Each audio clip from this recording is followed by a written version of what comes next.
Well, happy Friday, everyone. I'm Chris Brown. This is your Week in Review from ClarkCountyToday.com. Well, of course, last Wednesday was the 4th of July. Fire officials warned of extreme fire danger going into Independence Day. Overall, it appears things went pretty well. Fire crews in the county said there was no major fire blamed on fireworks, but plenty of grass and brush fires to put out. In the city of Vancouver, where fireworks are illegal, just over 100 citations were handed out. Next year, Clark County, Battleground, Ridgefield, and several other cities will have new restrictions on fireworks sale and usage. In Ridgefield, patriotism and pageantry were on full display for the 2018 version of the city's famous 4th of July celebration. From the morning pancake breakfast to the evening fireworks at the Port of Ridgefield, thousands showed up. The theme of this year's parade was Over There, marking the 100th anniversary of World War I and the foundation of the American Legion. Of course, there was also the pie eating contest and much more. Be sure to check out Michael McCormick's full write-up, as well as some great video and photography from Mike Schwartz at ClarkCountyToday.com. The 4th was also a sad day for friends of one local legend. Conan Elliott was known from his appearances on local radio to his decades of mentoring young golfers at Camas Meadows, where he was known as the teacher of champions. But beyond his accomplishments, Elliott was known as a genuinely nice guy and a genuine friend. Elliott passed away late Tuesday evening.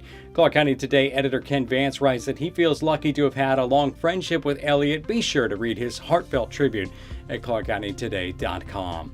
Vance also writes this week about a move by the La Center City Council to part ways with controversial finance director Suzanne Levis. She was placed on administrative leave last March following the completion of an investigation into her conduct last February. Public Works Director Jess Sarvis, who lives with Levis, remains away from his job and may be the next to go. The pair were accused of working to scuttle a public-private partnership to manage La Center's wastewater treatment plant favored by Mayor Greg Thornton. The investigator concluded Sarvis and Levis were, at least in part, placing their personal interests above their professional duties. And remember that viral story about the truck full of chickens that overturned while making an illegal U-turn west of Battleground? Well, earlier this week, we told you that the animal rights group PETA plans to put up a billboard at the site featuring the image of a chicken and a plea for people to go vegan. You can see a picture of the billboard at ClarkCountyToday.com.